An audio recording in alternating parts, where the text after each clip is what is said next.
First Samuel 1. Hanukkah asked the Lord for a child. Elkanah lived in Ramah, a town in the hill country of Ephraim. His great-great-grandfather was Jew, so Elkanah was a member of the Jew clan of the Ephraim tribe. Elkanah's father was Jeroham. His grandfather was Elihu, and his great-grandfather was Tohu. Elkanah had two wives, Hannah and Peninnah. Although Peninnah had children, Hannah did not have any. Once a year, Elkanah traveled for his hometown to Shiloh, where he worshipped the Lord all-powerful and offered sacrifices. Eli was the Lord's priest there, and his two sons, Hophni and Phinehas, served with him as priest. Whenever Elkanah offered a sacrifice, he gave some of the meat to Peninnah and some to each of her sons and daughters.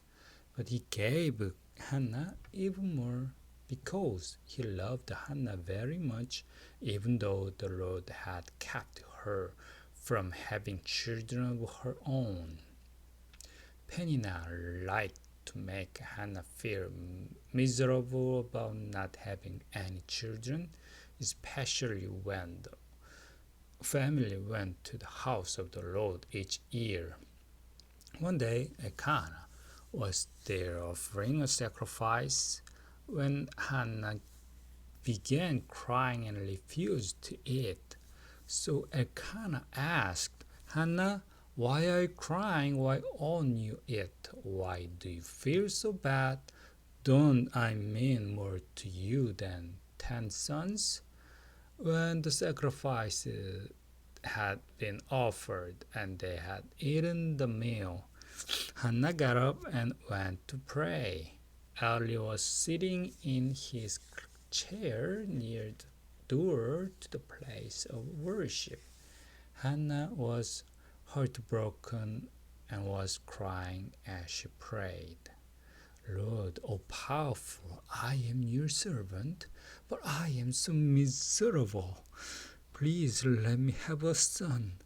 I promise to give him to you for as long as he lives, and his hair will never be cut." Hannah prayed silently to the Lord for a long time, but her lips were moving, and Eli thought she was drunk. "How long are you going to stay drunk?" he asked. "Sober up, sir. Please don't think I'm not good." And answered, "I'm not drunk, and I haven't been drinking, but I do feel miserable and terribly upset. I've been praying for all this time, telling the Lord about my problems." Eli replied, "Go home, everything will be fine. The God of Israel will answer your prayer." "Sir, thank you for being so kind to me," Hannah said. Then she left. After eating something, she felt much better. Samuel is born. Elkanah and his family got up early the next morning and worshipped the Lord. Then they went back home to Ramah. Later, the Lord blessed Elkanah and Hannah with a son. She named him Samuel because she had asked the Lord for him. Hannah gave Samuel to the Lord.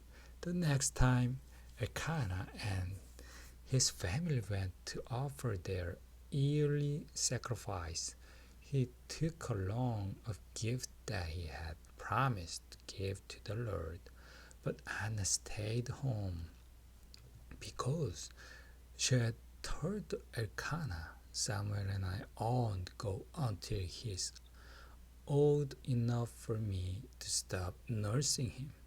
Then I'll give him to the Lord, and he can stay there at Shiloh for the rest of his life. You know what's best? Elkanah said. Stay here until it's time to stop nursing him.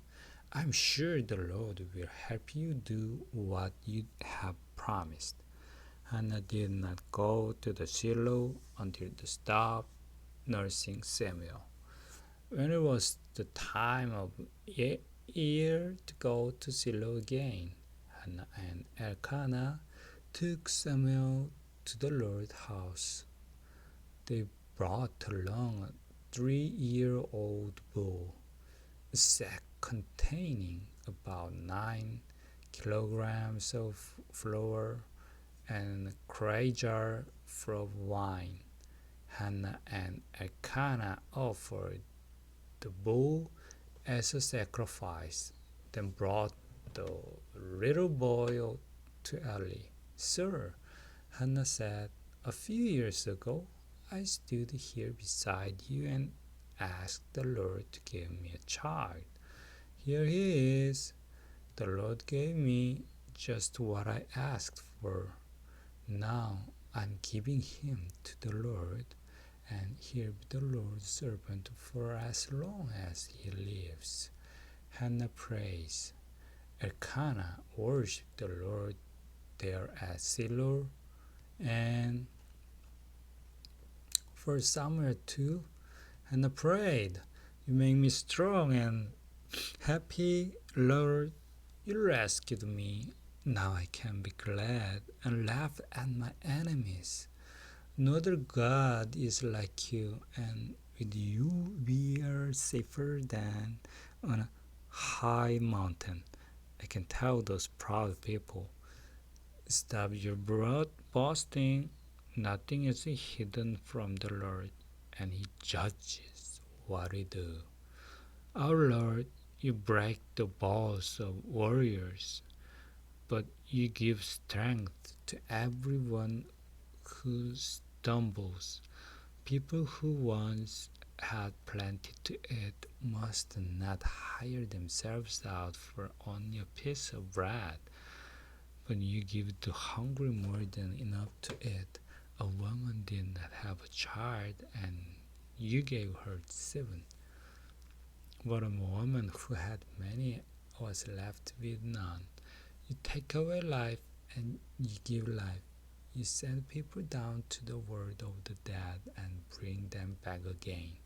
Our Lord, you are the one who makes us rich or poor. You put some in a high position and bring disgrace on others. You lift the poor and homeless out of the garbage dump and give them place of honor in royal places. You set the world on foundation, and they belong to you. You protect your loyal people, but everyone who is evil will die in darkness. We cannot win a victory by our own strength. Our Lord, those who attack you will be broken in pieces when you fight back with thunder from heaven. You will judge the whole earth and give power and strength to your chosen king. Samuel stays with Eli. Elkanah and Hannah went back home to the Ramah, but the boy Samuel stayed to help Eli serve the Lord. Eli's sons were priests, but they were dishonest and refused to obey the Lord. So while people were boiling the meat from their sacrifices, these priests stood sent over a servant with a large three-pronged fork. The servant would stick the fork into the cooking pot and whatever meat came out on the fork was taken back to Eli's two sons. That is how they treated every Israelite who came to offer sacrifice in Shiloh. Sometimes when people were offering sacrifices, the servant would come over even before the fat had been cut off and sacrificed it to the Lord. Then the servant would tell them, "The priest doesn't want his meat boiled. Give him some raw meat that he can roast." And usually the people answered, "Take what you want, but first let us sacrifice the fat to the Lord." "No," the servant would reply. "If you don't give it to me now, I will take it by force." Eli's son did not show any respect for the sacrifices that the people offered. This was the terrible sin, and it made the Lord very angry. Hannah visits Samuel.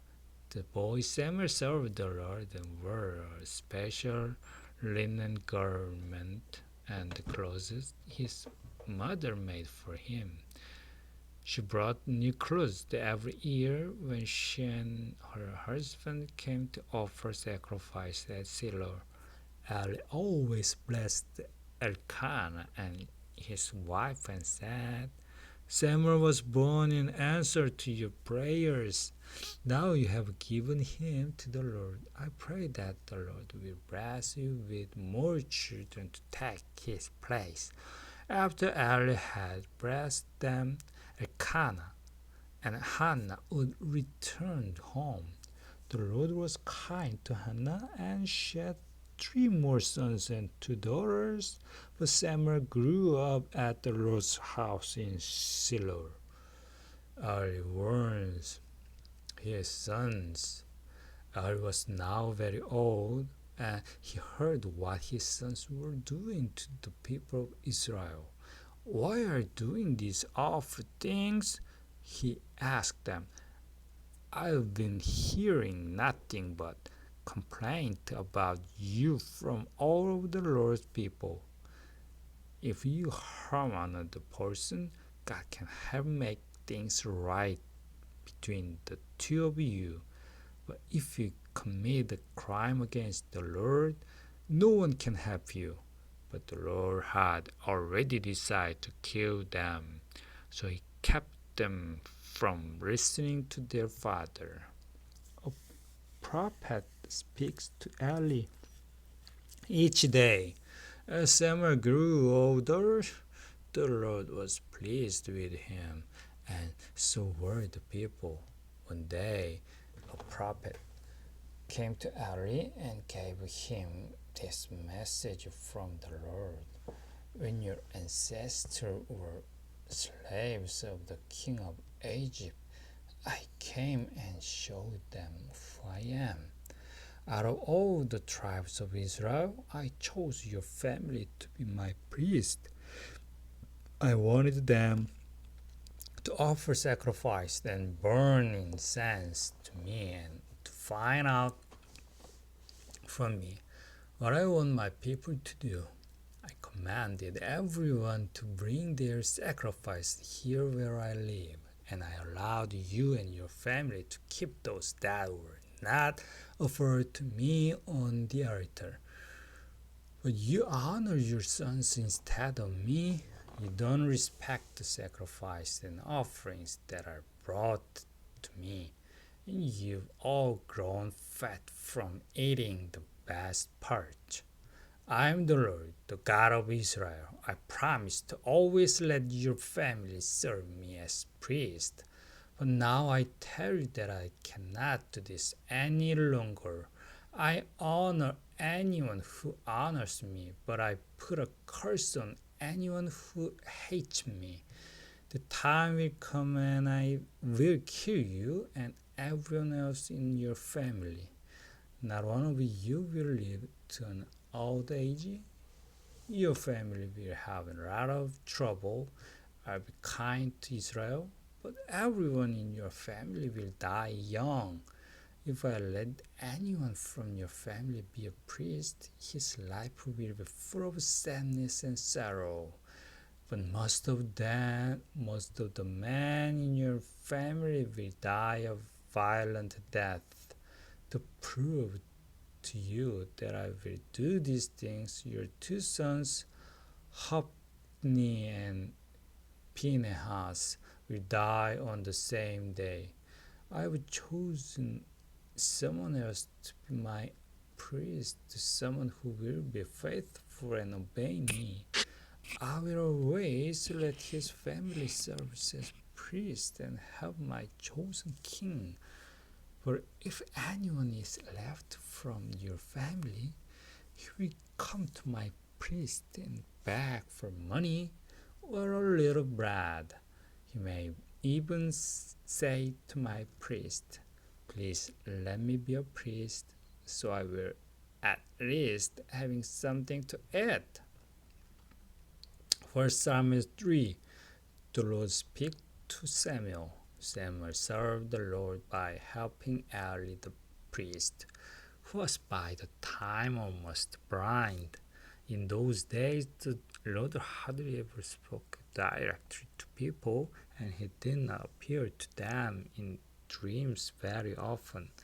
But one night, Eli was asleep in his room, and Samuel was sleeping on a mat near the sacred chest in the Lord's house.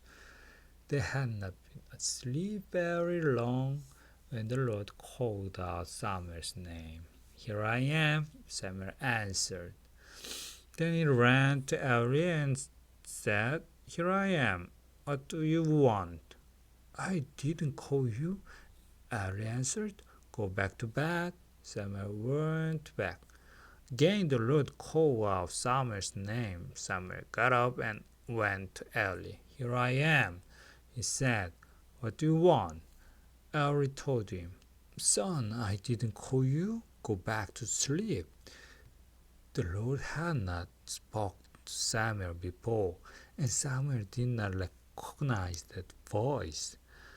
When the Lord called out his name for the third time, Samuel went to Eli again and said, "Here I am. What do you want?" Eli finally realized that it was the Lord who was speaking to Samuel. So he said, "Go back and lie down. If someone speaks to you again, answer, 'I'm listening, Lord. What do you want me to do?'" Once again Samuel went back and lay down. The Lord then stood beside Samuel and called out as he had done before, "Samuel, Samuel." "I'm listening," Samuel answered. "What do you want me to do?" The Lord said, "Samuel, I'm going to do something in Israel that will shock everyone who hears about it. I will punish Eli and his family, just as promised."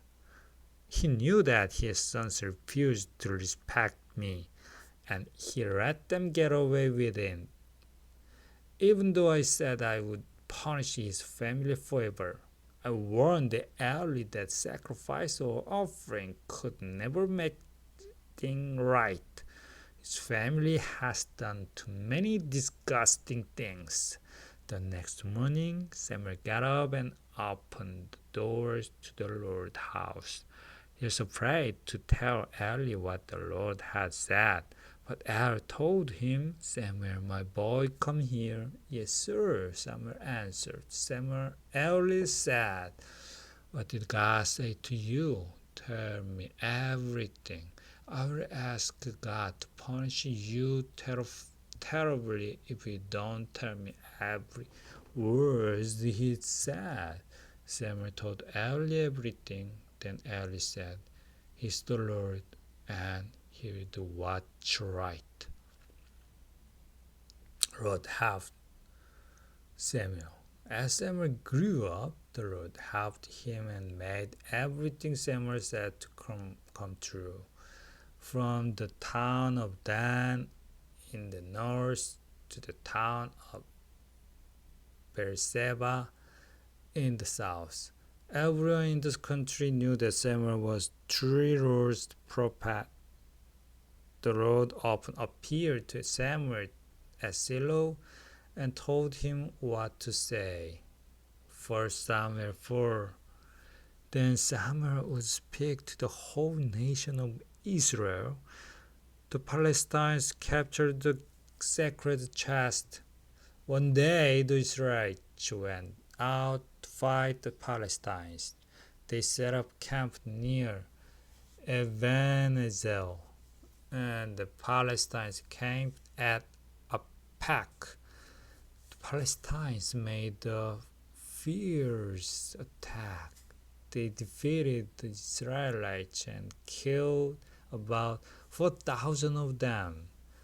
The Israelite army returned to their camp, and the leader said, "Why did the Lord let us lose to the Palestine today? Let's get the sacred chest where the Lord's agreement with Israel is kept. Then the Lord will help us and rescue us from our enemies." The army sent some soldiers to bring back the sacred chest from Shiloh, because the Lord all-powerful has his throne on the winged creatures on top of the chest. As Eli's two sons, Hophni and Phinehas, brought the chest into camp, the army cheered so loudly that the ground shook. The Palestinians heard the noise and said, "What are those Hebrews shouting about?" When the Palestinians learned that the sacred chest had been brought into the camp, they were scared to death and said, "The gods have some coming into their camp. Now we are in real trouble. Nothing like this has ever happened to us before. We are in big trouble. Who can save us from these powerful gods? They are the same God who made all those horrible things happen to the Egyptians in the desert. Palestinians, be brave and fight hard. If we don't, those Hebrews will rule us, just as we've been ruling them. Fight and don't be afraid." The Palestinians did fight. They killed 30,000 Israeli soldiers, and all the rest ran off to their homes. Hophni and Phinehas were killed, and the sacred chest was captured. Eli dies. The same day, a soldier from the tribe of Benjamin ran from the battlefront to Shiloh. He had torn his clothes and put dirt on his head to show his sorrow. He went into town and told the news about the battle, and everyone started crying. Eli was afraid that something might happen to the sacred chest, so he was sitting on his chair beside the Lord, just waiting. He was 98 years old and blind, but he could hear everyone crying, and he asked, "What's all that noise?" The soldier hurried over and told Eli, "I escaped from the fighting today and ran here." "Young man, what happened?" Eli asked. "Israel ran away from the Palestinians," the soldier answered. "Many of our people were killed, including your two sons, Hophni and Phinehas. But worst of all, the sacred chest was captured." Eli was still sitting on the chair, beside the wall of the town gate. And when the man said that the Palestine had taken the sacred chest, Eli fell backwards. He was very heavy old man, and the fall broke his neck and killed him. He had been a leader of Israel for 40 years. The wife of Phinehas was about to give birth, and soon after she heard that the sacred chest had been captured and that her husband and his father had died. Her baby came. The birth was very hard, and she was dying, but the woman taking care of her said, "Don't be afraid, it's a boy." She didn't pay any attention to them. Instead, she kept thinking about losing her husband and her father-in-law. So she said, "My son will be named Ichabod, because the glory of Israel left our country when the sacred chest was captured."